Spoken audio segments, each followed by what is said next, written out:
تفسیر قرآن پر مبنی پروگرام قول اللہ میر عدیل عارف کی جانب سے۔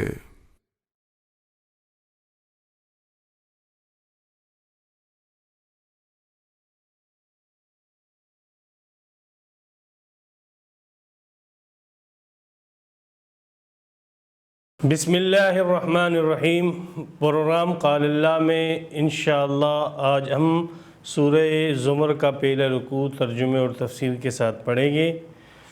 علی حسب ترتیب سب سے پہلے سورہ زمر کی پہلے رکوع کا ترجمہ ہوگا، اس کے بعد اس کی مختصر جیسی تفسیر ہوگی۔ اعوذ باللہ من الشیطان الرجیم، بسم اللہ الرحمن الرحیم۔ تنزیل الکتاب من اللہ، کتاب کا اتارنا ہے اللہ کی طرف سے، العزیزی جو غالب ہے، الحکیمی حکمت والا ہے۔ انا انزلنا الیک الکتاب، بے شک ہم نے اتاری تیری طرف کتاب، بالحق حق کے ساتھ، فاعبد اللہ سو عبادت کر اللہ کی، مخلصا لہ الدین خالص کرتے ہوئے اس کے لیے اطاعت۔ الا للہ الدین الخالص، خبردار سن لو اللہ ہی کے لیے ہے خالص اطاعت۔ والذین اتخذوا من دونہ اولیاء، اور جو بنا لیتے ہیں پکڑ لیتے ہیں اللہ کے ما سوا دوست حمایتی، ما نعبدہم کہ ہم ان کی عبادت نہیں کرتے، الا لیقربنا الی اللہ مگر اس لیے کہ قریب کر دے ہمیں اللہ کے زلفیٰ درجے کے اعتبار سے۔ ان اللہ یحکم بینہم، بے شک اللہ فیصلہ کریں گے ان کے درمیان، فیما ہم فیہ یختلفون جس میں وہ اختلاف کرتے ہیں۔ ان اللہ لا یہدی، بے شک اللہ ہدایت نہیں دیتے، من اس شخص کو ہوا کاذب کفار جو جھوٹ بولنے والا کفر کرنے والا ہو۔ لو اراد اللہ ان یتخذ، اگر اللہ ارادہ کرتے کسی ان یتخذ ولدا کسی کو بیٹا بنانے کا، لاصطفیٰ تو البتہ چن لیتے، مما یخلق ما یشاء مخلوق میں سے جس کو چاہتے، سبحانہ وہ تو پاک ہے، هو اللہ وہ اللہ ہے، الواحد اکیلا ہے، القہار سب چیزوں کے اوپر غالب ہے۔ خلق السماوات والارض، اس نے پیدا کیا آسمانوں کو اور زمین کو، بالحق حق کے ساتھ، یکور اللیل علی النہار وہ لپیٹتا ہے رات کو دن پر، ویکور النہار علی اللیل اور لپیٹتا ہے دن کو رات پر، وسخر الشمس والقمر اور اسی نے مسخر کیا سورج کو اور چاند کو، کل یجری ان دونوں میں سے ہر ایک چل رہا ہے، لاجل مسمی اپنے وقت مقررہ تک۔ الا خبردار سن لو، هو العزیز وہ غالب ہے، الغفار بہت زیادہ بخشنے والا ہے۔ خلقکم من نفس واحدہ، اس نے پیدا کیا تم کو ایک ہی جان سے، ثم جعل منها زوجها پھر اس میں سے بنایا اس کا جوڑا، وَأَنزَلَ لَكُم مِّنَ الْأَنْعَامِ اور اتارا تمہارے لیے چوپایوں میں سے، ثمانیۃ ازواج 8 نر مادے، یخلقکم فی بطون امہاتکم وہ پیدا کرتا ہے تم کو تمہاری ماؤں کے پیٹوں میں، خلقا من بعد خلقین ایک کیفیت کے بعد دوسری کیفیت کے ساتھ، فی ظلمات ثلاث 3 اندھیریوں کے اندر، ذالکم اللہ ان صفات والا اللہ، ربکم تمہارا رب ہے، لہ الملک اسی کی بادشاہت ہے، لا الہ الا ہو نہیں ہے کوئی معبود مگر وہی، فانا تصرفون پس کہاں سے تم پھیرے جاتے ہو۔ ان تکفروا اگر تم ناشکری کرو، فإن اللہ غنی عنکم بے شک اللہ تعالیٰ بے پرواہ ہے تم سے، ولا یرضی لعبادہ الکفر اور وہ پسند نہیں کرتا اپنے بندوں کے لیے کفر کو، ناشکری کو، وَإِن تَشْكُرُوا اور اگر تم شکر ادا کرو يَرْزَهُ لَكُمْ تو وہ تمہارے لیے پسند کرتا ہے۔ وَلَا تَزِرُ وَازِرَةٌ وِزْرَ أُخْرَى اور کوئی بوجھ اٹھانے والا دوسرے کا بوجھ نہ اٹھائے گا۔ ثُمَّ إِلَىٰ رَبِّكُمْ مَرْجِعُكُمْ پھر تمہیں اپنے رب کی طرف لوٹ کر جانا ہے۔ فَيُنَبِّئُكُمْ بِمَا كُنْتُمْ تَعْمَلُونَ پس وہ تمہیں بتلائے گا جو تم عمل کرتے تھے۔ إِنَّهُ عَلِيمٌ بِذَاتِ الصُّدُورِ بے شک وہ سینوں کے باتوں کو بھی جانتا ہے۔ وَإِذَا مَسَّ الْإِنسَانَ ضُرٌّ اور جب پہنچتی ہے انسان کو کوئی تکلیف، دعا ربہ تو وہ پکارتا ہے اپنے رب کو، منیباً الیہ اسی کی طرف رجوع کرتے ہوئے۔ ثم اذا خولہ پھر جب وہ رب اس کو دے دیتا ہے نعمتا منہ کوئی نعمت اپنی طرف سے، نسیا تو یہ انسان بھول جاتا ہے، ما کان یدعو الیہ اس کو کہ جس کی طرف اس نے رب کو پکارا تھا، من قبل پہلے، وجعل للہ اندادا اور بنانے لگتا ہے اللہ کے لیے شریک ہمسر، لیضل عن سبیلہ تاکہ وہ گمراہ کرے اس کے راستے سے۔ قل کہہ دیجئے تمتع بکفرک فائدہ اٹھا اپنے کفر کے ساتھ، قلیلا بہت ہی تھوڑا، انک من اصحاب النار بے شک تو جہنمیوں میں سے ہے۔ امن ہوا کیا وہ شخص قانتن جو اطاعت کرنے والا ہے، آناء اللیل رات کے اوقات میں، ساجدن سجدہ کرنے والا، وقائما اور قیام کرنے والا، یحذر الآخرۃ ڈرتا ہے آخرت سے، ویرجو رحمت ربہ اور اپنے رب کی رحمت کی امید رکھتا ہے۔ قل کہہ دیجئے هل یستوی الذین یعلمون کیا برابر ہیں وہ جو جانتے ہیں، والذین لا یعلمون اور جو نہیں جانتے، انما یتذکر اولو الالباب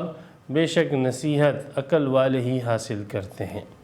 یہاں پر سورہ زمر کی 9 آیتیں پوری ہوئی اور 13 رکوع یہاں پر مکمل ہوا۔ سورہ زمر مکی صورت ہے، ہجرت سے پہلے نازل ہوئی۔ اس کی 2 آیتوں کے متعلق مفسرین فرماتے ہیں کہ وہ مدینہ میں نازل ہوئی، ایک قل یا عبادی الذین اسرفوا علی اور دوسری اللہ نزل احسن الحدیث کتابا متشابہا مثانیہ یہ والی آیت۔ تو ان 2 آیتوں کے متعلق جو ہے مفسرین فرماتے ہیں کہ یہ ایسی آیتیں ہیں کہ جو مدینہ میں نازل ہوئی، باقی پوری صورت مکہ کے اندر نازل ہوئی ہے۔ اس کا نام زمر ہے۔ زمر اس صورت میں ایک لفظ آگے بالکل آخری رکوع میں آئے گا، وسیق الذین کفروا الی جہنم زمرا۔ تو اس صورت کا نام جو ہے اسی لفظ کے اعتبار سے سورہ زمر رکھ دیا گیا، اور اس صورت کے اندر 75 آیتیں ہیں اور 8 رکوع ہیں۔ اس صورت کا بنیادی مضمون، ویسے تو قرآن مجید کا مضمون ہی توحید ہے، لیکن اس صورت میں توحید کو دلائل کے ساتھ، نقلی دلائل عقلی دلائل کے ساتھ جو ہے ثابت کیا گیا ہے، اور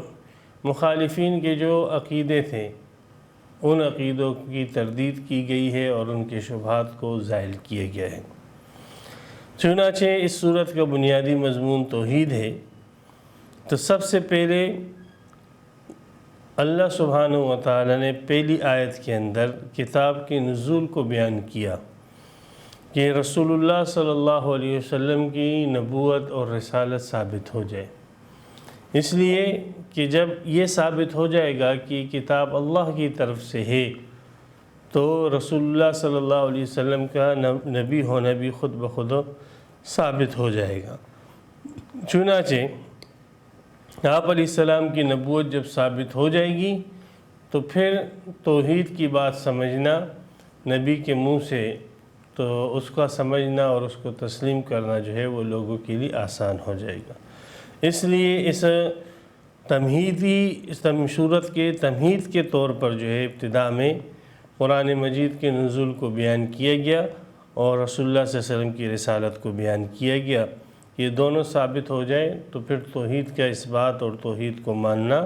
دوسرے کے لیے آسان ہو جاتا ہے۔ یہ تنزیل الکتاب من اللہ، کتاب کا نزول اللہ کی طرف سے ہوا ہے، وہ اللہ العزیز جو غالب ہے، الحکیم حکمت والا ہے، ہر چیز پر اس کا غلبہ ہے، اپنے مخالفین کو کچل بھی سکتا ہے، تباہ بھی کر سکتا ہے، لیکن موقع دیتا ہے، اس کے موقع دینے میں حکمت ہے۔ تو اس میں نزول کتاب کا ذکر ہوا، انا انزلنا الیک الکتاب، بے شک ہم نے اے پیغمبر علیہ السلام آپ کی طرف کتاب کو نازل کیا، اس میں اثبات رسالت ہو گیا۔ تو یہ دو چیزیں جب آ جائے تو پھر توحید کا سمجھنا آسان ہوتا ہے، چنانچہ تمہید میں ان دونوں کو ثابت کیا گیا، اس لیے کہ قرآن مجید کا یہ ایک آسان طرز ہے کہ بھائی اس کتاب کے متعلق یہ دعویٰ کیا گیا ہے کہ اللہ کی کتاب ہے، اور یہ بات چیت ایسے لوگوں سے کی جا رہی ہے جو کہ اللہ کو مانتے ہیں۔ مشرکین مکہ اللہ کو مانتے تھے، اللہ کی صفات کو مانتے تھے، اللہ سبحانہ و تعالیٰ کے لیے برتری اور بزرگی کو مانتے تھے۔ تو جب یہ بات ثابت ہو جائے کہ یہ کتاب اللہ کی طرف سے نازل شدہ ہے تو رسول اللہ صلی اللہ علیہ وسلم کا نبی ہونا بھی ثابت ہو جائے گا، اور پھر اس کی باتوں سے توحید کا سمجھنا بھی آسان ہو جائے گا۔ اس لیے گویا کہ آنے والی تمام باتوں کے لیے ایک تمہید اور مقدمہ ہے، اور اس کے ذریعے سے رسول اللہ صلی اللہ علیہ وسلم کی رسالت کو ثابت کر کے توحید کا اثبات کیا گیا ہے۔ تو انا انزلنا الیک الکتاب بالحق، ہم نے آپ کی طرف کتاب نازل کی حق کے ساتھ۔ حق کے ساتھ کا مطلب یہ ہوگا کہ اس کے جو مضامین اور جو احکامات ہیں وہ سارے کے سارے حق ہیں، اور سارے کے سارے حق کے موافق ہے، عدل کے موافق ہے، عقل کے موافق ہے۔ اس میں کوئی بھی ایسا حکم نہیں ہے جو ظلم ہو، کوئی بھی ایسی بات نہیں ہے جو عقل کے خلاف ہو، کوئی بھی ایسی بات نہیں ہے جو حکمت کے خلاف۔ تو ایک معنی تو یہ ہو سکتا ہے بالحق کا کہ اس کتاب کے مضامین حق ہیں۔ دوسرا معنی یہ ہو سکتا ہے کہ انا انزلنا الیک الکتاب بالحق، کہ ہم نے آپ کی طرف کتاب نازل کی حق کے ساتھ، مطلب دلائل کے ساتھ اس کا کتاب اللہ ہونا جو ہے وہ ثابت ہے۔ اور باقی کئی جگہوں پر، متعدد جگہوں پر قرآن مجید کا اللہ تعالی کی طرف سے اور اللہ کی کتاب ہونا دلائل سے ثابت کیا گیا۔ تو جب یہ بات ثابت ہو گئی کہ کتاب اللہ کی ہے، اور یہ ثابت ہو گیا کہ محمد صلی اللہ علیہ وسلم اللہ کے رسول ہے، فَاعْبُدِ اللَّهَ، تو اب حکم یہ رسول کو دیا جا رہا ہے، اور اس کے توسط سے تمام انسانوں کو یہ حکم دیا جا رہا ہے کہ اللہ کی عبادت کر، فَاعْبُدِ اللَّهَ، اس کو توحید فی العبادت کہا جاتا ہے کہ صرف ایک اللہ کی عبادت کر، اللہ کی عبادت کر، مخلصا لہ الدین۔ اب اللہ کی عبادت جو ہے وہ تو مشرکین مکہ بھی کرتے تھے، لیکن ان کی عبادت جو ہے وہ خالص نہیں تھی، ان کی عبادت کے اندر شرک کی آمیزش تھی، شرک ملا ہوا تھا۔ تو اس لیے صرف یہ نہیں کہا کہ اللہ کی عبادت کر، بلکہ فرمایا مخلصاً، اللہ کی عبادت کر اس حال میں کہ تو خاص کرے، لہو اس کے لیے، الدین دین کو، عبادت اس حال میں کر کہ تو اس کے لیے دین کو خاص کرے۔ مخلص، خالص اور خاص اس کے ایک ہی معنی ہیں، کسی چیز کو خاص کر دینا۔ اب یہاں پر یہ جو لفظ دین آیا ہے، اس کے ایک معنی تو عموماً کیے جاتے ہیں عبادت کے، بندگی کے۔ تو اس صورت میں مطلب یہ ہو جائے گا کہ اللہ کی عبادت کر اس حال میں کہ تو اس عبادت کو اللہ ہی کے ساتھ خاص کر، جیسے ایاک نعبد کے اندر کہ اللہ ہم صرف اور صرف تیری ہی عبادت کرتے ہیں، تو مطلب صرف عبادت نہ کر بلکہ خالص اور خاص اللہ کی عبادت کر، ورنہ مطلق عبادت تو کفار بھی کرتے ہیں اللہ کی، اور مطلق عبادت جو ہے وہ تو مشرکین مکہ بھی کرتے ہیں۔ تو مومن کی شان یہ ہونی چاہیے کہ وہ شرک فی العبادت نہ کریں، اور توحید فی العبادت یہی ہے کہ صرف اور صرف ایک اللہ کی عبادت ہو، اس کے ساتھ عبادت میں کسی کو شریک نہ کیا جائے۔ مخلص لہ الدین، دین کے ایک معنی تو عبادت کے ہیں، بندگی کے ہیں، دوسرا معنی دین کے اطاعت کے ہیں، یعنی اللہ کی عبادت کر اس حال میں کہ اللہ کے ساتھ اطاعت کو خاص کر دے، جیسے اطیعوا اللہ و اطیعوا الرسول کا حکم قرآن مجید میں جگہ جگہ ہے، قل ان کنتم تحبون اللہ فاتبعونی یحببکم اللہ، اس قسم کی آیتیں بہت ساری قرآن مجید میں جگہ جگہ آئی ہیں۔ تو یہ اطاعت کے اندر بھی اللہ سبحانہ و تعالیٰ کی اطاعت ہونی چاہیے، اطاعت خالص اللہ سبحانہ و تعالیٰ کی ہونی چاہیے، اور اللہ کی خالص اطاعت وہی ہوتی ہے جو رسول اللہ صلی اللہ علیہ وسلم کے طریقے کے مطابق ہو۔ اس لیے رسول کی اطاعت وہ اللہ تعالیٰ ہی کی اطاعت ہے۔ من یطع الرسول فقد اطاع اللہ، جس نے رسول کی اطاعت کی اس نے اللہ کی اطاعت کی، اس لیے کہ رسول جو ہے وہ اللہ ہی کی اطاعت کا طریقہ سمجھاتا ہے۔ تو فاعبد اللہ مخلصا لہ الدین کا مطلب یہ ہو جائے گا کہ ایک اللہ کی عبادت کر اور معاملات کے اندر بھی اللہ کی اطاعت کر۔ ایسے نہ ہو جیسے آج کل کے مسلمان جو ہے کہ عبادت تو اللہ کی کریں گی، لیکن معاملات کے اندر وہ اپنے نفس کی اور اپنے خواہشات کی پیروی کرتے ہیں، معاملات کے اندر وہ اپنی برادری اور اپنے معاشرے کی پیروی کرتے ہیں،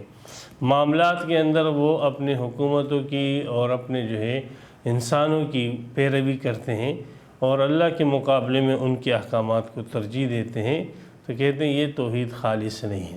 خالص توحید وہی ہوگی کہ اللہ ہی کی عبادت ہو اور اللہ ہی کی اطاعت ہو۔ مخلص لہ الدین، اطاعت بھی صرف ایک اللہ کی ہو،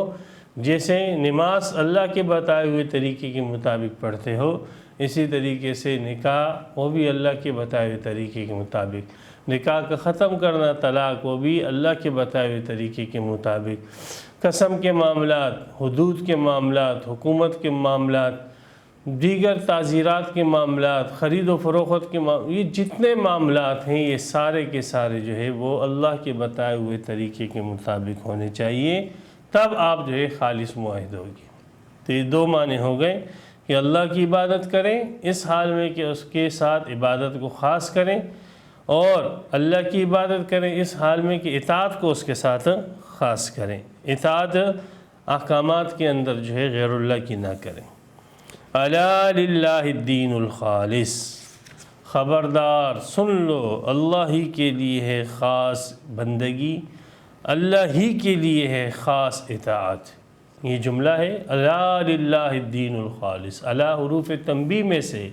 اعلان کیا جا رہا ہے، متنبہ کیا جا رہا ہے، اور اس بات پر پوری انسانیت کو جو ہے جھنجھوڑا جا رہا ہے کہ سن لو، کان کھول کے سن لو کہ اللہ ہی سبحانہ و تعالیٰ کے لیے بندگی خاص ہے،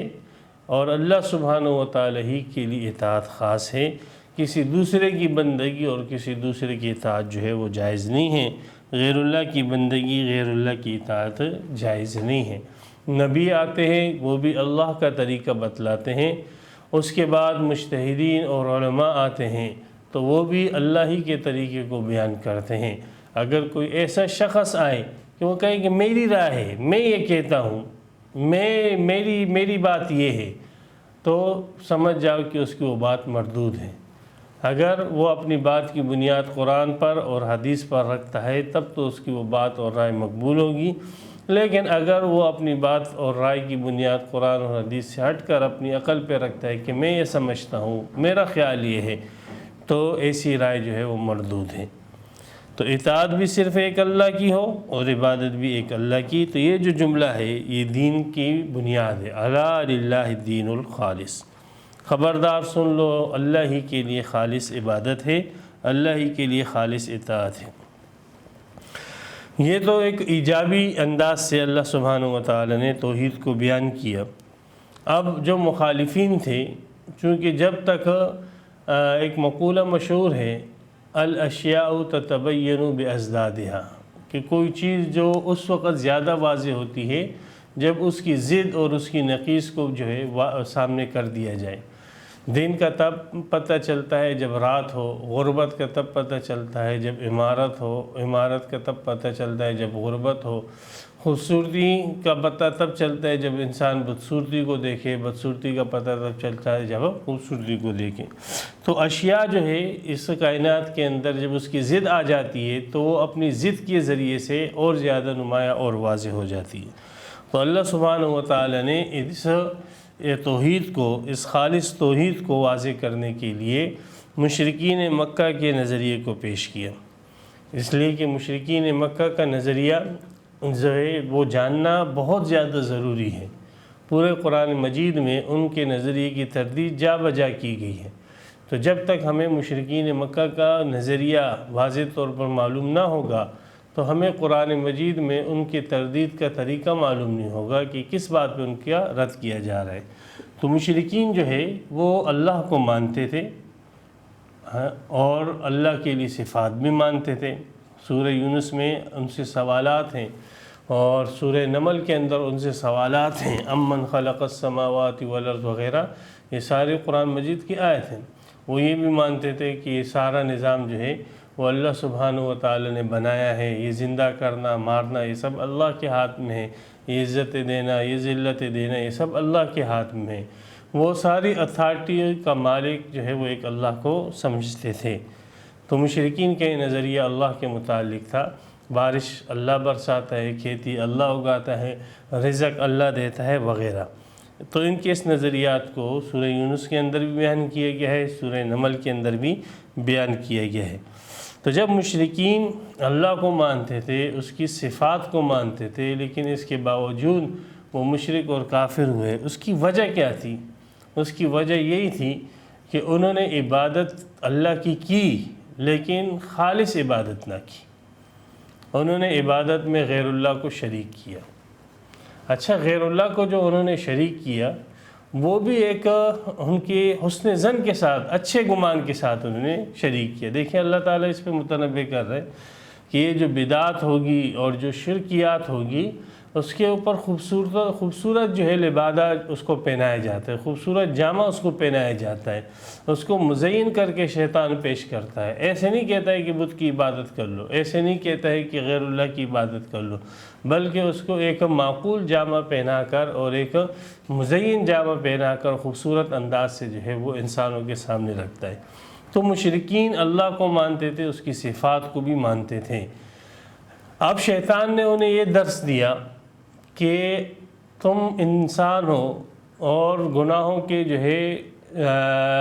گناہوں سے لتے پتے ہو، تو اللہ کی ذات انتہائی برتر اور اللہ کی ذات انتہائی بزرگ، تمہاری عبادت کی کیا حیثیت ہے کہ وہ اللہ کے دربار میں پہنچے، اور تمہاری کیا حیثیت ہے کہ اللہ تم سے راضی ہو؟ اللہ تم سے کبھی راضی نہیں ہو سکتا، اس کی دربار تک تمہاری پہنچ ہی نہیں ہو سکتی ہے۔ اگر تمہیں اللہ کو راضی کرنا ہے اور خوش کرنا ہے تو جو اللہ کے نیک بندے ہیں آپ ان نیک بندوں کو آپ خوش کرو، اور ان کو خوش کرنے کا طریقہ بھی کیا ہے کہ ان کو خوش کرنے کا طریقہ یہ ہے کہ ان کی عبادت شروع کر دو۔ جو عبادت تم خدا کی کرتے تھے اس عبادت کو خدا کے علاوہ جو ہے ان کو بھی عبادت کے اندر شریک کر دو۔ تو جب تم ان کو عبادت کے اندر شریک کر لو گے تو یہ تم سے خوش ہو جائے گے اور پھر یہ اللہ کو بھی تم سے راضی کروا دے گی۔ تو ان مشرکین کا مقصد مطمع نظر بھی اللہ تک پہنچنا تھا۔ کتنا اچھا نظریہ تھا، کتنی اچھی سوچ تھی کہ ان کو پہنچنا تھا اللہ تک، لیکن چونکہ یہ اللہ تک جو پہنچنا چاہتے تھے یہ شیطان کے بتائے ہوئے طریقے پر اللہ تک پہنچنا چاہتے تھے، نہ کہ انبیاء کرام کے بتائے ہوئے طریقے پر، اس لیے گمراہ ہو گئے اور جہنم واصل ہو گئے۔ اللہ تک پہنچنے کا صرف ایک ہی راستہ ہے، اور اللہ تک پہنچنے کا وہی راستہ معتبر ہے جو انبیاء کرام بتائے، اور اس کے علاوہ اللہ تک پہنچنے کے جو بھی راستے بتائے جائے وہ سارے شیطانی راستے ہیں۔ تو ان لوگوں نے غیر اللہ کی عبادت شروع کی اور ایک اچھے مقصد سے شروع کی۔ وہ مقصد یہ تھا کہ یہ غیر اللہ جو ہے وہ ہمیں اللہ کے قریب کر دے گا۔ اب اس اچھے مقصد کے ساتھ انہوں نے جو ہے غیر اللہ کی عبادت شروع کر دی تھی۔ مقصد اچھا تھا، اللہ کا تقرب حاصل کرنا تھا، جو واقعی قرب حاصل کرنا سب انسان کرتے ہیں۔ تو اب انہوں نے قرب حاصل کرنے کے جو ذرائع بنا لیے تھے اور جس ذریعے سے یہ قرب اللہ کا حاصل کرنا، وہ ذریعے غلط تھے، وہ انبیاء کرام کے بتائے ہوئے ذریعے نہیں تھے، اس لیے گمراہ ہو گئے۔ تو اس سے بات سمجھ میں آئی ہے کہ اللہ تک پہنچنے کا اگر ہم انسانوں کو اگر اللہ تک پہنچنے کا کوئی ذریعہ ہے تو وہ صرف اور صرف انبیاء کرام اور خصوصاً جناب سرور کونین آقا نامدار محمد مصطفیٰ احمد مجتبیٰ صلی اللہ علیہ وسلم کی ذات اطہر اور آپ علیہ السلام کا لائے و دین اور آپ کی بیان کردہ شریعت ہے۔ ایک ہندو وہ جو بتوں کی عبادت کرتا ہے، ہندوؤں کا پنڈت، اور بہت سارے مجاہدے برداشت کرتا ہے، ہر قسم کی تکلیف اور مشقتیں وہ اٹھاتا ہے۔ ہندوؤں کی مشقتیں اور مجاہدے آپ دیکھو گے تو آپ حیران رہ جاؤ گے۔ اور جب اس ہندو پنڈت سے اور اس ہندو سے پوچھا جائے کہ آپ یہ مجاہدے کیوں برداشت کرتے ہو، تو وہ یہ کہتا ہے کہ میں اس لیے مجاہدے برداشت کرتا ہوں اور اس لیے اپنے جسم کو تکلیف پہنچاتا ہوں کہ میرا بھگوان یعنی میرا رب، میرا اللہ، میرا پالنہار مجھ سے راضی ہو جائے۔ لیکن اللہ اس سے راضی نہیں ہے، اللہ اس سے ناراض ہی ناراض ہے۔ کیوں؟ اس لیے کہ وہ اللہ کو راضی کرنے کا جو طریقہ اختیار کر رہا ہے وہ انبیاء کرام کا بیان کردہ طریقہ نہیں ہے، تو اس طریقے سے وہ جہنم تک پہنچ سکتا ہے لیکن اللہ تک نہیں۔ اب مقصد اس کا اچھا ہے لیکن راستہ اس نے غلط اختیار کیا ہے۔ سعدی شیرازی اسی بات کو بیان کرتے ہیں کہ ترسم نہ رسی بکعبہ اعرابی، ترسم نہ رسی بکعبہ اعرابی کہ ای راہ کہ تو می روی بترکستان است، کہ جس راستے پر آپ جا رہے ہو یہ راستہ آپ کو منزل تک نہیں پہنچائے گا، یہ تو آپ کو کسی بیابان کی طرف لے جائے گا۔ اب مقصد تو آپ کا اچھا ہے لیکن راستہ آپ نے غلط چنا ہے۔ مشرکین سے بھی یہی غلطی ہوئی کہ ان کا مقصد تو اچھا تھا لیکن راستہ انہوں نے غلط چنا۔ ایک مسلمان سیدھے ہاتھ میں گلاس پکڑتا ہے اور بسم اللہ پڑھتا ہے اور بسم اللہ پڑھ کر کم از کم 3 سانسوں کے اندر جو ہے وہ پانی پیتا ہے، آخر میں الحمدللہ کہتا ہے، اپنی پیاس بجھائی، اپنی خواہش پوری کی، اپنی ضرورت پوری کی اس مسلمان نے، لیکن اس کے اوپر اس سے اللہ راضی ہوا اور اللہ کا قرب اس کو حاصل ہوا۔ کیوں؟ اس لیے کہ اس نے یہ جو اپنی خواہش اور ضرورت پوری کی ہے یہ پیغمبر علیہ السلام کے بتائے ہوئے طریقے کے مطابق کی ہے، اس لیے اس کا یہ پانی پینے اس کو اللہ کے قریب کرے گا، اور ہندو کی اور مشرک کی عبادت کرنا یہ اس کو اللہ سے دور کرے گا۔ تو ان سے بھی یہ غلطی ہوئی مشرکین مکہ سے۔ تو صرف ارادوں کی اچھائی نہ دیکھیں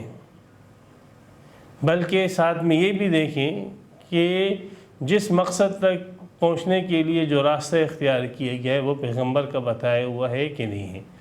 آج کل بڑی خرابی کی وجہ یہی بن رہی ہے، لوگ یہ کہتے ہیں کہ ہم رسول اللہ صلی اللہ علیہ وسلم کو، آپ علیہ السلام سے محبت کرتے ہیں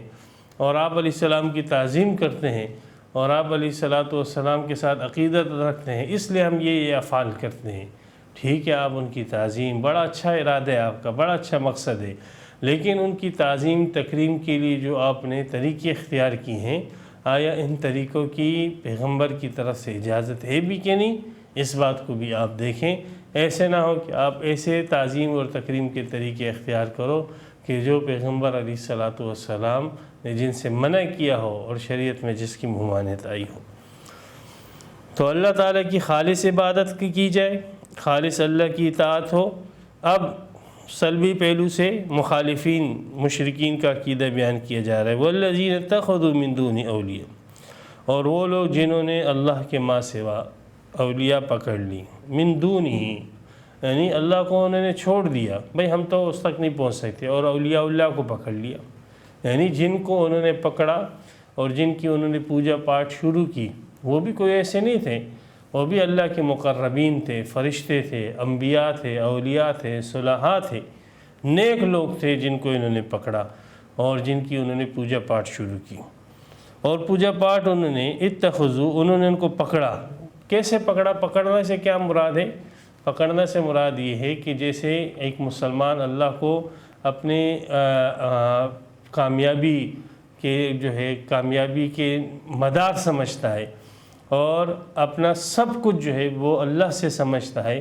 اور اللہ کی چوکھٹ کو پکڑ لیتا ہے اور سمجھتا ہے کہ میری نجات بس اسی چوکھٹ میں ہے۔ تو اسی طریقے سے انہوں نے اولیاء کرام کی چوکھٹوں کو پکڑ لیا اور یہ سمجھتے ہیں کہ ہماری جو کامیابی ہے بس اسی چوکھٹ کے اندر ہے۔ اور پھر انہوں نے ان اولیاء کے ساتھ کیا کیا؟ کہا ہمیں اللہ تک پہنچنا ہے، لیکن اللہ تک پہنچنے کے لیے انہوں نے ان اولیاء کرام کی عبادت شروع کر دی، اللہ کو چھوڑ دیا جس کی عبادت کا حق تھا، اس کے مقابلے میں انہوں نے اولیاء کرام کی عبادت شروع کر دی۔ جب ان سے کہا گیا کہ تم تو غیر اللہ کی عبادت کرتے ہو، اللہ کو تم نے چھوڑ دیا، تو انہوں نے کہا کہ اصل مقصود تو ہمارا اللہ ہی ہے، ان کی عبادت تو ہم اسی لیے کر رہے ہیں تاکہ ہمیں یہ مقصود تک پہنچا دیں۔ تو دیکھیں کتنا واضح کر کے اللہ نے ان لوگوں کا نظریہ بیان کیا، ما نعبدہم الا لیقربنا الی اللہ زلفیٰ، ہم ان کی عبادت نہیں کرتے، ہم سے مراد یہ ذوی العقول کے لیے آتا ہے۔ امام راضی رحمۃ اللہ علیہ لکھا ہے کہ اس سے مراد حضرت عیسیٰ علیہ السلام، حضرت عزیر علیہ السلام، فرشتے، اولیاء کرام، یہ مراد ہیں جو ذوی العقول ہیں، کہ ہم ان کی عبادت نہیں کرتے ہیں الا لیقربنا الی اللہ، مگر اس لیے تاکہ یہ ہمیں قریب کر دے اللہ کے۔ تو اللہ کا قرب چاہنا کوئی بری چیز نہیں تھی، اور اللہ کا قرب حاصل کرنے کے لیے کسی غیر اللہ کو ذریعہ بنانا یہ بھی بری چیز نہیں ہے، لیکن یہ ہے کہ آپ ذریعہ کس کو بنا رہے اور کس انداز سے بنا رہے۔ اب اللہ کا قرب حاصل کرنے کا ذریعہ، اللہ کے نزدیک جانے کا ذریعہ ہمارے پاس وہ رسول اللہ صلی اللہ علیہ وسلم کی لائی ہوئی تعلیمات ہے۔ نماز، یا ایھا الذین آمنوا اتقوا اللہ وابتغوا الیہ الوسیلہ، اے ایمان والو اللہ سے ڈرو اور اللہ تک پہنچنے کے جو ذرائع ہیں اس کو ڈھونڈو، تلاش کرو کہ کون سے ذریعے تمہیں اللہ تک قریب کر دے، اور وہ ذرائع جو ہے وہ نبی بتلاتے ہیں۔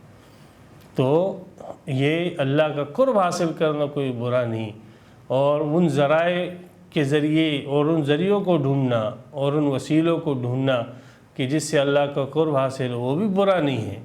برا یہ ہے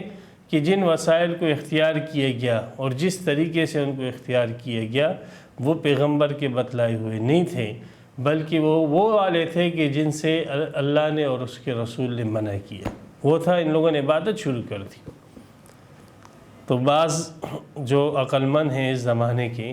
انہوں نے اس آیت سے اللہ کے قرب کے حصول میں وسیلوں کو اختیار کرنا اور ذرائع کو اختیار کرنا اسی کو ناجائز ٹھہرا دی، اور کہا کہ اللہ سبحانہ و تعالیٰ کے قرب کے لیے ذریعے ڈھونڈنا، وسیلے ڈھونڈنا یہ شرک ہے، الیاذ باللہ۔ اور کہا یہ مشرکین کا عقیدہ ہے۔ تو مشرکین کا یاد رکھیں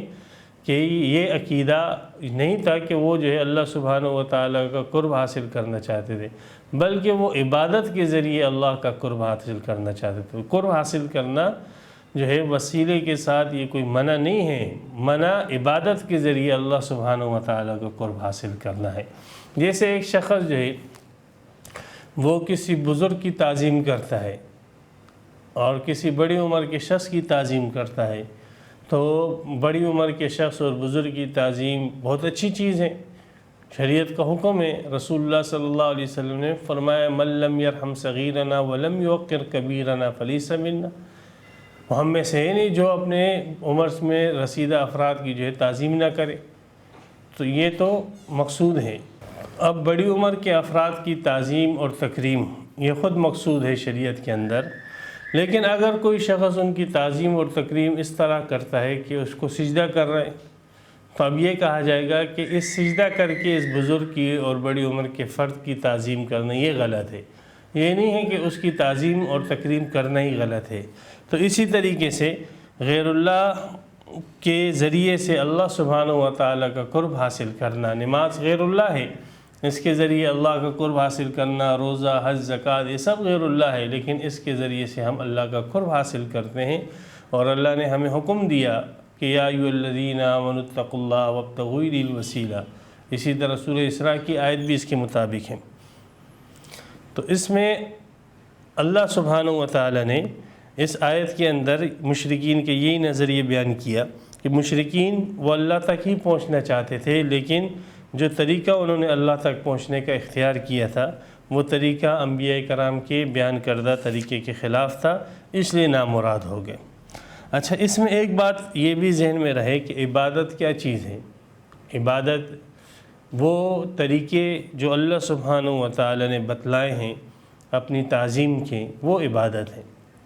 ہر شریعت کے اندر عبادت کے طریقے مختلف رہے ہیں۔ سجدہ کرنا ہماری شریعت میں عبادت ہے، قیام کرنا عبادت ہے، تلاوت کرنا عبادت ہے، طواف کرنا عبادت ہے، اور کھانے پینے سے پورا دن رکا رہنا یہ عبادت ہے۔ یہ طریقے ہماری شریعت کے اندر اللہ سبحانہ و تعالی نے اپنے تقرب کے بتلائے ہیں رسول اللہ صلی اللہ علیہ وسلم کے ذریعے سے، یہ عبادت ہے۔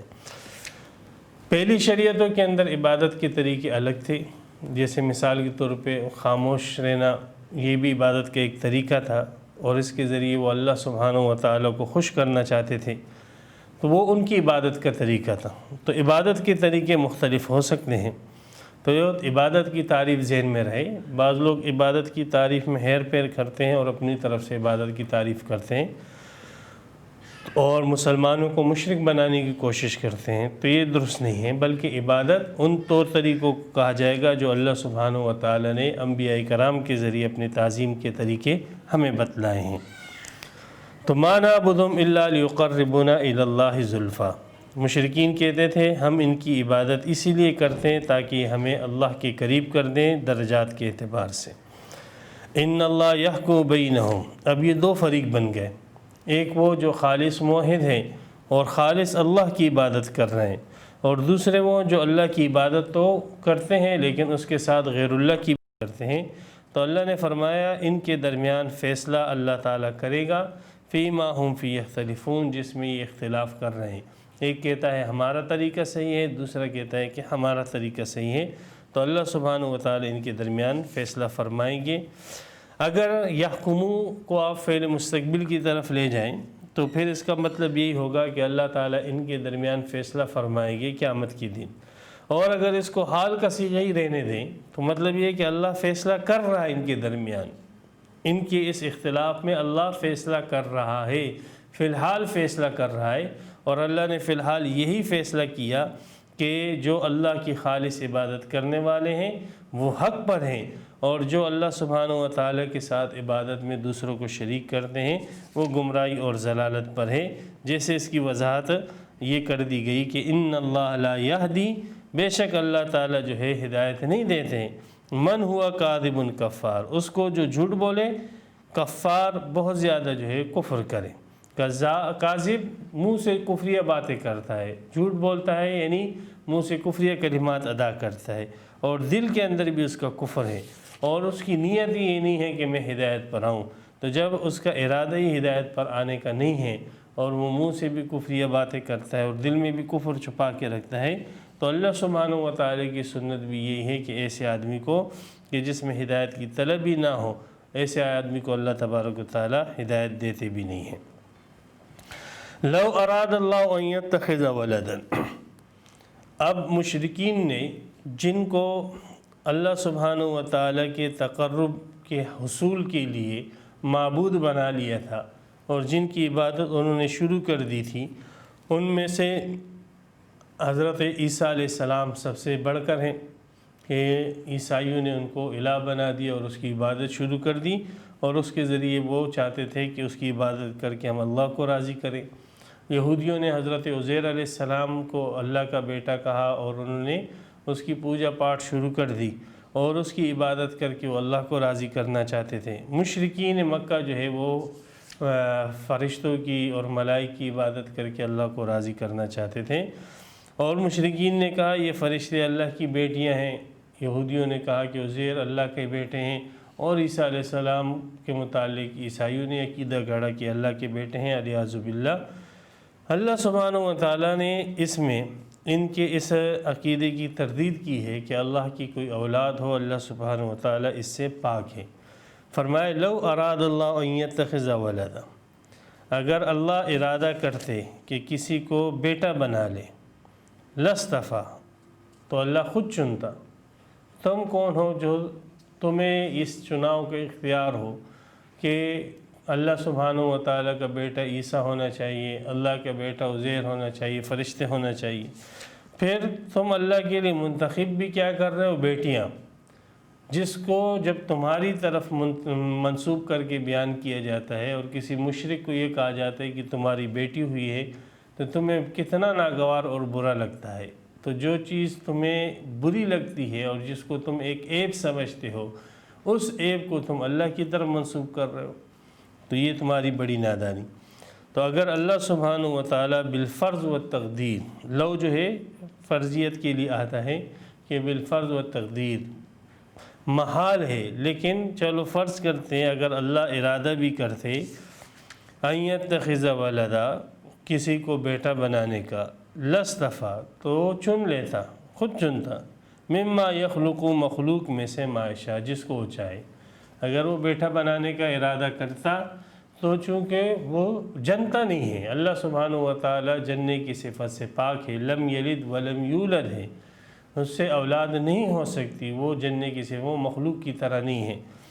تو اللہ سبحانہ و تعالیٰ لازماً مخلوق میں سے ہی کسی کو اٹھاتے، اس لیے کہ اللہ کے علاوہ جتنی چیزیں ہیں، اللہ کی ذات اور صفات کے علاوہ سب مخلوق ہیں۔ اب اللہ جس کو بھی چنتا اپنے بیٹے بنانے کے لیے، وہ لازماً مخلوق ہی ہوتا، وہ اللہ سبحانہ و تعالیٰ کا حصہ اور اس کا جز نہ ہوتا، اور نہ اللہ سبحانہ و تعالیٰ سے وہ پیدا شدہ ہوتا۔ تو لو اراد اللہ ان یتخذ ولدا، اگر اللہ ارادہ کرتے کسی کو بیٹا بنانے کا تو البتہ چن لیتے مخلوق میں سے جس کو چاہے۔ تو مخلوق میں سے کوئی اللہ کا بیٹا ہو اور مخلوق جو ہے وہ اللہ کا بیٹا بن جائے، محال ہے۔ سبحانہ، اللہ پاک ہے اس بات سے کہ اللہ کے لیے کوئی بیٹا ہو اور مخلوق جو ہے اس کے بیٹے بن جائے، اس کی اولاد بن جائے، اللہ سبحانہ و تعالی اس سے پاک ہے۔ اور اس کے اولاد نہ ہونے پر اللہ تعالیٰ کے 3 اسماء بیان کیے گئے، اللہ، الواحد، القہار، اور یہ 3 اسماء گویا کہ 3 دلیلیں ہیں۔ پہلا اس میں ذات بیان کیا گیا کہ اللہ هو اللہ، اللہ واجب الوجود ہے، اللہ واجب الوجود ہے۔ اگر اللہ سبحانہ و تعالیٰ کے لیے بالفرض بیٹا ہوتا تو اللہ سبحانہ و تعالیٰ پھر مرکب ہوتے، اور مرکب ممکنات میں سے ہے، پھر وہ واجب الوجود نہ رہتا۔ تو اللہ کا اللہ ہونا، واجب الوجود ہونا، یہ اس بات کو مستلزم ہے کہ اللہ کے لیے اولاد نہ ہو، ورنہ تو پھر وہ واجب الوجود نہ رہے گا، وہ تو ممکن الوجود بن جائے گا۔ الواحد، اللہ کی کوالٹی اور صفت یہ ہے کہ اللہ واحد ہے، ایک ہے۔ اب اگر اللہ سبحانہ و تعالیٰ کی اولاد ہو جائے تو اولاد چونکہ جز ہوتا ہے اپنے والدین کا، تو پھر اللہ ایک نہیں رہے گا، بلکہ خدا جو ہے پھر وہ متعدد ہو جائے گی اور خدا کی یکتائی ختم ہو جائے گی۔ تو اللہ کا ایک ہونا یہ بھی اس بات کا تقاضا کرتا ہے کہ اللہ سبحانہ و تعالیٰ کی کوئی اولاد نہ ہو۔ القہار، اللہ تمام مخلوق کے اوپر جو ہے بہت زیادہ غالب ہے۔ تو جو مخلوق مقہور ہے، جو مخلوق تابع ہے، جو اللہ کے قہر کے نیچے، اللہ کے غلبے کے نیچے ہیں، وہ کیسے اللہ سبحانہ و تعالیٰ کی اولاد جو ہے بن سکتی ہیں؟ ایک شخص کسی مکھی کو اپنی اولاد نہیں بناتا، مکھی اور انسان میں تو پھر بھی کوئی نسبت نکل آتی ہے، انسان اور اللہ سبحانہ و تعالیٰ میں تو یہ نسبت بھی نہیں ہے۔ کوئی انسان کسی چپکلی کو اپنی اولاد نہیں بناتا، کسی پتھر کو اپنی اولاد نہیں بناتا، اس لیے کہ اس کے ساتھ اس کی ہم جنسی نہیں ہے، اس کے ساتھ اس کا جو ہے نوعیت کا تعلق نہیں ہے۔ تو اللہ سبحانہ و تعالیٰ تو ان چیزوں کے اوپر غالب ہے، اور یہ ساری کی ساری چیزیں اللہ کے ماتحت اور اس کے قہر اور غلبے کے نیچے ہے۔ تو یہ کیسے اللہ سبحانہ و تعالیٰ کی شان کے مطابق ہے کہ اس کے لیے یہ چیزیں اولاد بن جائیں؟ تو اللہ سبحانہ و تعالیٰ سبحانہ پاک ہے، اس کا واجب الوجود ہونا، اس کا یکتا ہونا، اس کا غالب ہونا چیزوں کے اوپر، یہ سب اس بات کو مقتضی ہیں کہ اس کے لیے اولاد نہ ہونی چاہیے۔ اب یہاں ایک سوال ہوتا ہے کہ یہ جو تعارف کی کروایا جا رہا تھا، اور مشرکین نے جو اللہ کا ایک تعارف سمجھا کہ وہ سمجھے کہ اللہ جو ہے کوئی بڑے بادشاہ کی طرح ہے اور اس تک ہماری رسائی نہیں ہو سکتی ہے، تو لہذا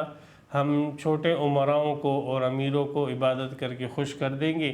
تو یہ چھوٹے امیر ہم سے خوش ہو جائے، یہ خود بخود ہم سے خدا کو جو ہے راضی کروا دے گی۔ تو اللہ کو تو ہم اس ایک جیسے انسانوں کی حکومت ہوتی ہے اس طرح کہاں وہ مشرکین کا تصور تھا کہ وہ اس قسم کا ایک بادشاہ ہے،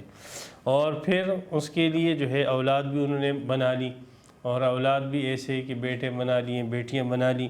اور پھر ان کی عبادت کر کے اس کا تقرب حاصل کرنا چاہا۔ تو یہ تو ایک نظریہ جو مشرکین کا تھا وہ یہاں پر بیان ہوا اور اس کی تردید ہو گئی۔ اب سوال یہاں پر یہ ہوگا کہ جب اس نظریے کی تردید ہو گئی تو آپ اللہ سبحانہ و تعالیٰ کا صحیح تعارف کروائیں کہ اللہ سبحانہ و تعالیٰ کی حقیقت کیا ہے، اس کی ماہیت کیا ہے، وہ کیسا ہے۔ تو تعارف جب کرایا تو اللہ سبحانہ و تعالیٰ کا تعارف قرآن نے اور رسول اللہ صلی اللہ علیہ وسلم نے اور انبیاء کرام نے صفات کے ساتھ کرایا کہ اللہ کی ذات، اللہ سبحانہ و تعالیٰ کی ماہیت اور حقیقت کو کوئی شخص بھی نہیں جان سکتا، جان نہیں سکتا۔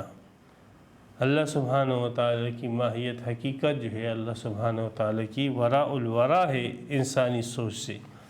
اللہ سبحانہ و تعالیٰ کو اگر مخلوق اور انسان جان سکتے ہیں تو صرف اور صرف صفات اور افعال کے ذریعے سے، اور اللہ سبحانہ و تعالیٰ کی صفات اور افعال کا بیان ہے، ان صفات اور افعال کو بیان کر کے اللہ کا تعارف کروایا جا رہا ہے۔ تو اس سے پتہ لگا کہ اللہ سبحانہ و تعالیٰ کا تعارف ایسے نہیں ہے جیسے جو ہے کسی انسان کی حقیقت بیان کی جائے کسی مخلوق کی۔ اسی لیے تو جب فرعون نے موسیٰ علیہ السلام سے یہ پوچھا تھا وما رب العالمین،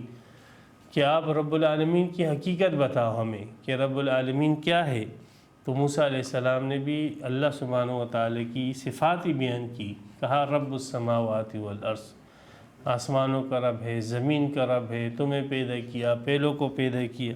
تو اللہ کی صفات کے ساتھ، اللہ کے افعال کے ساتھ اس نے اللہ کا تعارف کروایا۔ تو یہاں پر بھی اللہ کی صفات اور اللہ کے افعال کے ساتھ اس کا تعارف بھی ہو رہا ہے، اور اس تعارف کے ضمن میں وہ جو فَاعْبُدِ اللَّهَ مُخْلِصًا لَهُ الدِّينَ گویا ایک دعویٰ تھا، اور اس دعوے کے اوپر دلیل بھی آ رہی ہے کہ خالص ایک اللہ کی عبادت ہو، خالص ایک اللہ کی اطاعت ہو، اور مشرکین کی طرح اللہ کی عبادت اور اطاعت میں کسی کو شریک نہ کیا جائے۔ یہ ایک قسم کا دعویٰ تھا، اور ان صفات کے بیان میں اس کے اوپر دلیل بھی آ جائے گی کہ صرف اللہ کی عبادت اور اللہ کی اطاعت۔ کیوں؟ اس لیے کہ خلق السماوات والارض بالحق، اللہ نے آسمانوں کو پیدا کیا اور زمین کو پیدا کیا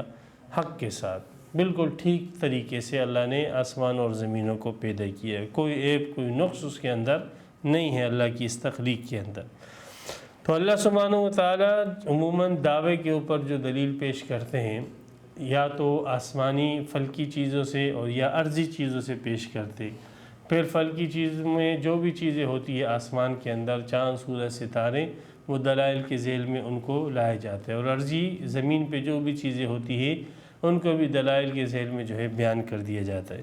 تو یہ فلکی دلیل کے ذریعے سے اللہ سبحانہ و تعالیٰ کے لیے توحید خالص کو ثابت کیا جا رہا ہے کہ اللہ نے آسمانوں اور زمینوں کو پیدا کیا ہے، اور یہ ایسا قضیہ ہے، ایسی بات ہے کہ جس کو یہ مخالف یعنی مشرکین، عیسائی، یہودی سارے مانتے ہیں کہ خالق آسمانوں اور زمینوں کا اللہ ہی ہے، اور اللہ نے ان کو بالکل درست انداز سے پیدا کیا ہے۔ یکور اللیل علی النہار و یکور النہار علی اللیل، اللہ جو ہے لپیٹ دیتا ہے رات کو دن پر اور دن کو رات کے اوپر، رات اور دن، روشنی اور اندھیرا۔ یہ بڑی جو ہے ایک ڈراؤنی چیز ہے، اور بڑی ایسی چیز ہے کہ جو انسانوں کو مرعوب کر دیتی۔ انسان اندھیرے سے ڈرتا، انسان جو ہے روشنی کو اتنا اس نے جو ہے روشنی سے فائدہ اٹھایا کہ اس روشنی کی اس نے عبادتیں شروع کر دی، اور جو ہے بلکہ جدید سائنسی تحقیق یہی کہتی ہے کہ یہ روشنی کے ذریعے جو ہے اجسام بنتے ہیں۔ تو یہ روشنی اور اندھیرا یہ ایسی چیزیں ہیں کہ جو انسان کے اندر ایک بڑی اہمیت رکھتی ہے۔ تو اس وجہ سے جہالت کے دور میں انسانوں نے سورج کی عبادت شروع کر دی، چاند کی عبادتیں شروع کر دی تھی، اس لیے کہ اس کو وہ روشنی کا مرکز سمجھتے تھے۔ رات کے ڈر سے جو ہے وہ لوگ رات کی عبادتیں شروع کر دی، اندھیرے کی دیوتا کے انہوں نے خیالی بنا لیے کہ اندھیرے کا ایک دیوتا ہے، اور اس کی عبادت انہوں نے شروع کر دی۔ یہ سارے ان کی جو ہے جہالت اور ڈر کے نتیجے میں۔ تو اللہ سبحانہ و تعالیٰ اس اندھیرے کو بھی ختم کر دیتا ہے اور اس روشنی کو بھی اللہ ختم کرتا ہے، اور 24 گھنٹے میں یہ تبدیلیاں اللہ تعالیٰ کرتے رہتے ہیں، ہر انسان کے سامنے ہیں،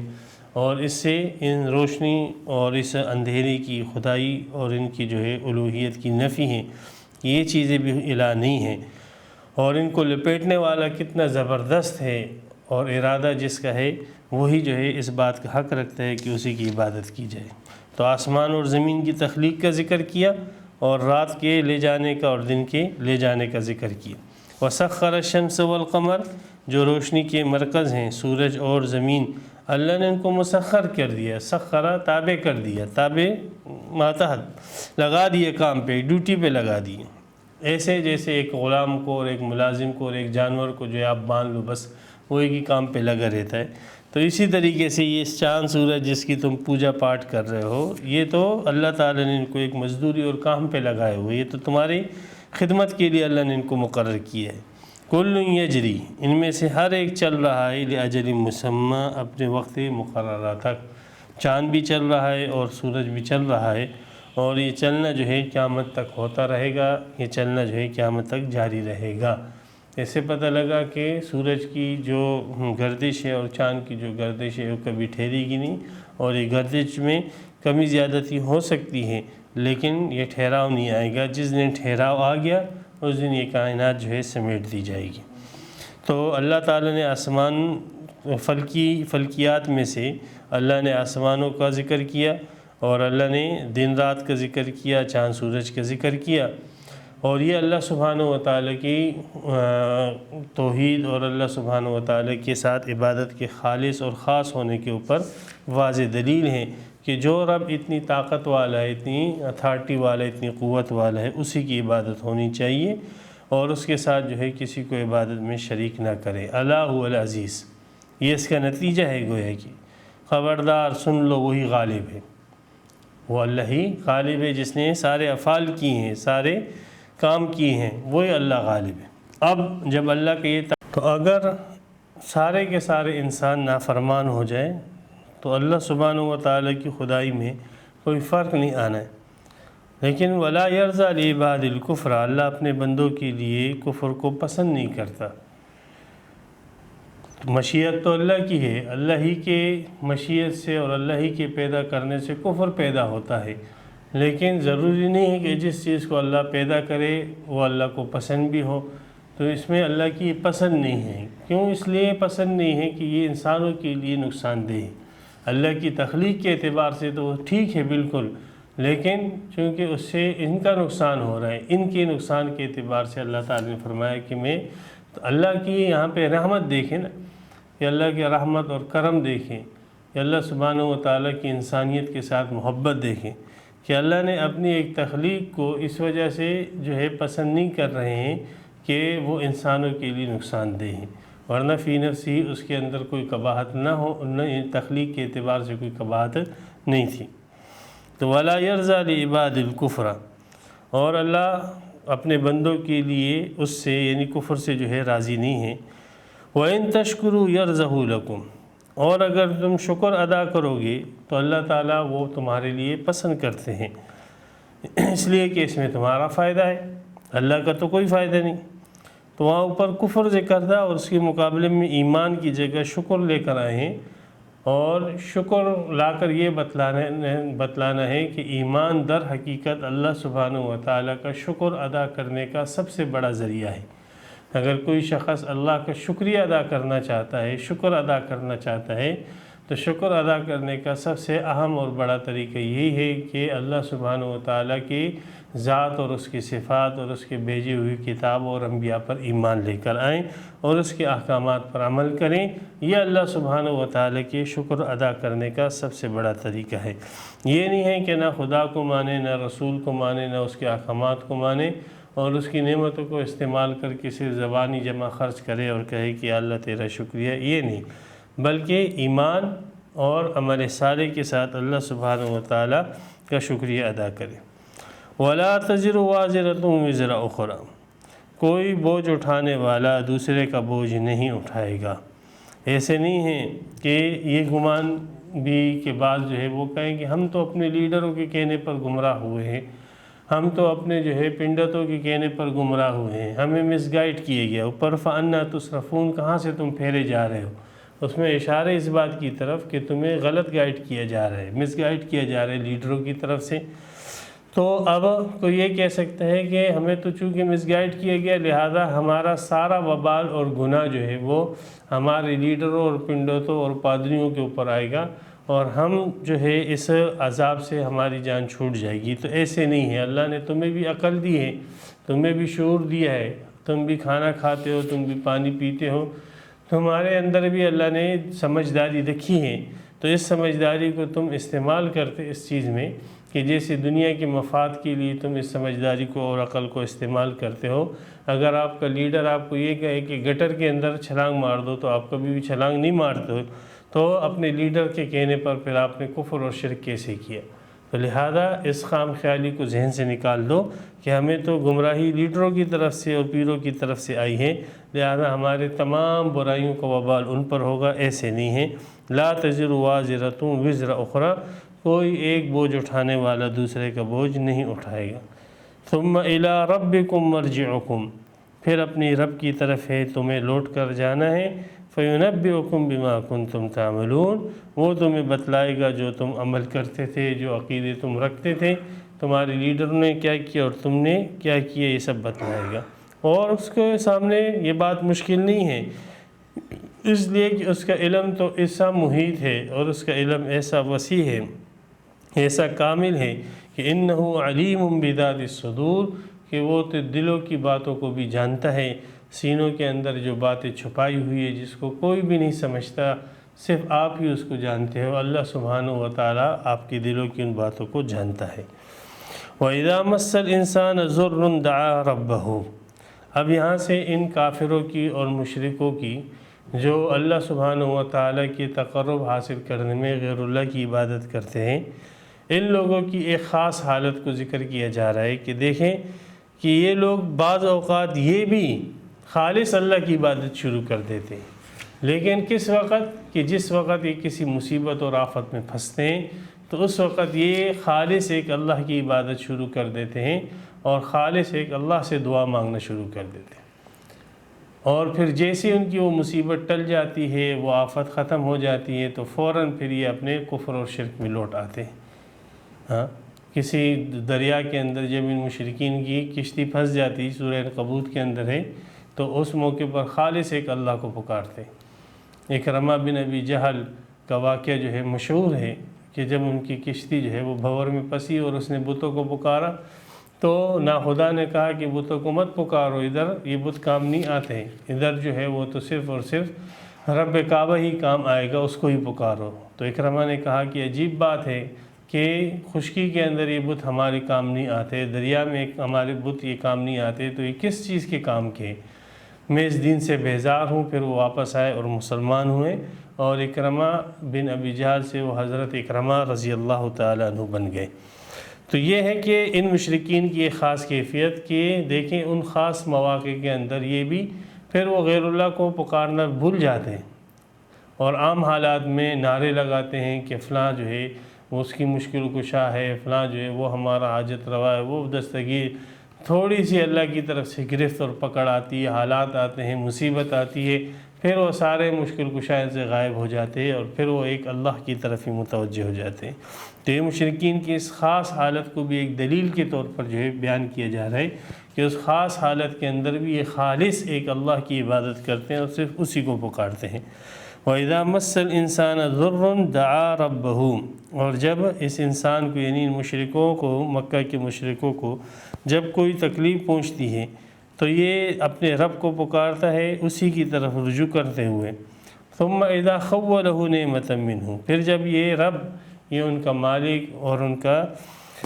پالنہار اور ان کا خالق اور اللہ سبحانہ و تعالیٰ ان کو اپنی طرف سے کوئی نعمت دیتا ہے تو نسی ما کان یدعو الیہ من قبل، تو یہ پھر بھول جاتے ہیں اس کو جس کی طرف انہوں نے اپنے رب کو پہلے پکایا تھا۔ پہلے تو اپنے رب کو جس مصیبتیں بھول جاتے ہیں اور وہ اپنے رب کو ہی بھول جاتے ہیں اور پھر ان سب جو ہے وہ جو تکلیف سے نجات پاتے ہیں، پھر جھوٹ بولتے ہیں اور دوبارہ کفر اور شرک میں آتے ہیں، اور پھر لوگوں کو یہ کہتے ہیں کہ یہ جو ہم اس مصیبت سے نکلیں یہ فلاں مزار پہ جانے کی وجہ سے نکلیں، اس مصیبت سے جو ہم نکلیں یہ فلاں بت کی منت چڑھانے سے نکلے ہیں، یہ مصیبت سے جو ہم نکلے ہیں یہ فلاں بزرگ نے ہماری دستگیری کی ہے۔ اس قسم کی باتیں کر کے یہ تو خود تو گمراہ ہوتے ہیں، دوسرے لوگوں کو بھی گمراہ کرنے کا سامان کرتے ہیں، کہ دوسرے بولتے ہیں واقعی ان کی جب مشکل کشائی اس نے کی ہے تو ہماری بھی کرے گا، تو اپنی وہ کیفیت ہی بھول جاتے ہیں۔ وَجَعَلَ لِلَّهِ أَنْدَادًا، اور اللہ کے لیے جو ہے شریک بنانے لگ جاتے ہیں، لِيُضِلَّ عَنْ سَبِيلِهِ، ان واقعات کے ذریعے سے کہ اس طریقے سے وہ بزرگ ظاہر ہوا اور اس نے میری جو ہے یہ مشکل کشائی کر دی اور یہ کر دی وغیرہ وغیرہ،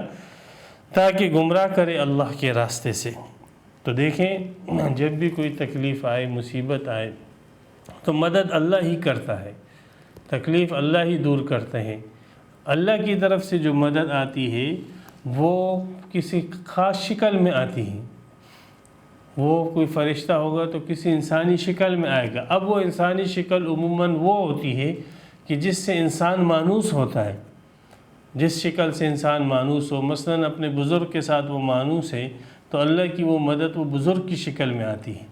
تو اب یہ نہیں ہے کہ وہ بزرگ جو ہے وہ اس کی مدد کر رہا ہے، وہ مدد اللہ کر رہا ہے، لیکن یہاں پر اس کا ایک امتحان بھی ہو جاتا ہے۔ پھر وہ لوگوں کو یہ کہتا ہے کہ بزرگ نے میری مدد کی ہے، حالانکہ بزرگ نے اس کی مدد نہیں کی ہے، مدد تو صرف اور صرف ایک اللہ ہی کرنے والا ہے۔ اللہ سبحانہ و تعالیٰ فرماتے ہیں کہ مدد نہیں ہے مگر صرف میری ہی طرف سے۔ تو اس وجہ سے وہ گمراہی میں پڑتا ہے اور پھر آ کر لوگوں کو واقعات اور قصے بھی بتاتا ہے، لِيُضِلَّ عَنْ سَبِيلِهِ، اللہ کے راستے سے لوگوں کو گمراہ کرتے ہیں۔ قُلْ تَمَتَّعْ بِكُفْرِكَ قَلِيلًا، کہہ دو تم فائدہ اٹھاؤ اپنے کفر کے ساتھ بہت ہی تھوڑا۔ یہ اجازت نہیں ہے، یہ تحدید ہے، یہ ڈانٹ ہے، کر لو جو کچھ کرنا ہے، تھوڑے دن کا فائدہ ہے یہ اٹھا لو تم، تو تحدید ہے۔ اس سے پتہ لگا کہ کفر اور شرک جو ہے دونوں عام خاص کا تعلق رکھتے ہیں، ہر شرک جو ہے وہ کفر ہے اور کفر کا مفہوم اس سے زیادہ عام ہے۔ اِنَّكَ مِنْ أَصْحَابِ النَّارِ، بے شک تو جہنمیوں میں سے۔ تو ایک تو یہ شخص ہے کہ جس کی یہ کیفیت ہے کہ مصیبت میں اللہ کو پکارتا ہے اور پھر جب مصیبت ٹل جاتی ہے تو پھر اس کو غیر اللہ کے کھاتے میں ڈال کر لوگوں کو گمراہ کرتا ہے۔ اور دوسرا وہ شخص ہے کہ جو اپنی حالت کے اوپر دائمی اور ہمیشگیری اختیار کرتا ہے اور وہ اللہ کو ہر حالت کے اندر پکارتا ہے، حتیٰ کہ تکلیف کی حالت میں نہیں، راحت کی حالت میں، جب وہ بستر پہ لیٹا ہو اور سکون کی حالت ہو تو وہ اپنے سکون کو چھوڑ کر اللہ کو پکارتا ہے۔ امن ہوا قانت آناء اللیل، کیا وہ شخص جو رات میں اطاعت کرتے ہیں، رات کے اوقات میں اطاعت کرتے ہیں اللہ کی، ساجدن سجدہ کرتے ہوئے، قائمن قیام کرتے ہوئے، یعنی اللہ کی عبادت کر رہے، نماز پڑھ رہا ہے۔ اس نے تو تکلیف میں پکارا تھا، جب جو ہے کوئی اور سہارا اس کو نہ ملا پھر اس نے پکارا، اور یہ تو راحت کے اندر بیٹھا ہوا ہے، اس کو تو پکارنے کی ضرورت بھی نہ تھی بظاہر، لیکن اس کا ایمان اس کو اٹھاتا ہے اور یہ اس راحت کو چھوڑ کر اللہ کو پکارتا ہے، اور پکارتا بھی ایسے اوقات میں جب پوری دنیا جو ہے محو خواب ہوتی ہے، نیند کے اندر ہوتی ہے، اور اس وقت یہ سجدے کے ساتھ اور قیام کے ساتھ اپنے رب کو پکارتا ہے۔ یحذر الآخرۃ ویرجو رحمت ربہ، ایمان انہی دو چیزوں کا نام ہے کہ اللہ کا ڈر ہو اور اللہ سے امید ہو، ایمان ان دو کے درمیان ہے۔ تو یحذر الآخرہ، اللہ کی محبت دیکھیں کہ اللہ نے یہ نہیں کہا کہ وہ مجھ سے ڈرتا ہے، بلکہ کہا آخرت سے ڈرتا ہے، یہ اللہ کی رحمت ہے بندوں کے ساتھ۔ وَيَرْجُو رَحْمَتَ رَبِّهِ، جب ڈر کا ذکر آیا تو آخرت کو اللہ نے بیان کیا، اور جب رحمت کا ذکر آیا تو پھر اپنی ذات کو بیان کیا۔ فرمایا کہ ایسا وہ اس لیے کرتا ہے کہ وہ آخرت سے ڈرتا ہے اور اپنے رب سے رحمت کا امیدوار ہے، اس امید پر، یعنی پکا مومن ہے۔ تو یہ دونوں جو ہے قُلْ هَلْ يَسْتَوِي الَّذِينَ يَعْلَمُونَ، تو یہ دونوں اشخاص کی حالت آپ کے سامنے ہیں کہ ایک کی حالت یہ ہے اور ایک کی حالت یہ ہے۔ تو ان میں ایسے ہی تفاوت ہے جیسے تفاوت ایک عالم اور جاہل کے اندر ہے۔ ایک ڈاکٹر ہو اور ایک بالکل جاہل انگوٹھا چھاپ کے برابر ہو سکتے ہیں، ایک انجینئر ہو ایک بالکل انگوٹھا چھاپ، یہ دونوں برابر ہو سکتے ہیں۔ ان کے مراتب میں اور ان کے جو ہے ذہنی تفاوت میں اور ان کی جو ہے اخلاقیات میں کتنا جو ہے تفاوت اور فرق ہوگا اس کا اندازہ آپ لگا سکتے ہو۔ تو جیسے آپ کو اپنے ماحول کے اعتبار سے ایک تعلیم یافتہ اور ایک جاہل کی ذہنی ترقی اور ذہنی انحطاط کا موازنہ کر سکتے ہو، تو جیسا فرق ان کے درمیان ہے ایسے ہی فرق ان افراد کے ایمانیات کے درمیان ہے کہ ایک کا ایمان جو ہے وہ اتنا بیکار ہے کہ صرف مصیبت کے وقت جو ہے وہ اللہ کو پکارتا ہے اور اس کے بعد وہ کفر اور شرک میں چلا جاتا ہے، اور دوسرے کا ایمان ایسا پختہ ہے کہ وہ اپنی راحت کی گھڑیاں بھی وہ اللہ کے پکار میں اور اس کو وہ راضی کرنے میں خرچ کرتا ہے۔ هل يستوي الذين يعلمون والذين لا يعلمون، کیا جاننے والے اور وہ جو نہیں جانتے دونوں برابر ہیں؟ تو دونوں، اس کا جواب واضح ہے، جواب دینے کی ضرورت نہیں ہے، صحیح کہ نہیں، دونوں برابر نہیں ہیں۔ تو جیسے یہاں پر دونوں برابر نہیں ہیں، اسی طرح عملی زندگی کے اندر یہ دونوں افراد جو ہے وہ برابر نہیں ہیں۔ کامل ایمان والے موحد اور مشرک دونوں برابر نہیں ہیں۔ انما یتذکر اولو الالباب، اللہ تعالیٰ نے توحید کے اوپر دلائل دیے ہیں، لیکن ان سے نصیحت وہی حاصل کرے گا جو عقل رکھے، سمجھ رکھے، شعور رکھے۔ بے شعور بے عقلوں کو جو ہے جتنی بھی دلیلیں پیش کر دی جائے وہ بھینس کے سامنے بین بجانا ہی ہیں۔ تو بہرحال نصیحت کر دی گئی ہے، اگر عقل اور شعور ہے تو ان نصیحتوں سے سبق حاصل کیا جائے اور صرف ایک اللہ سبحانہ و تعالیٰ کی خاص عبادت کی جائے، اسی کی خاص اطاعت کی جائے اور اس کے ساتھ کسی کو بھی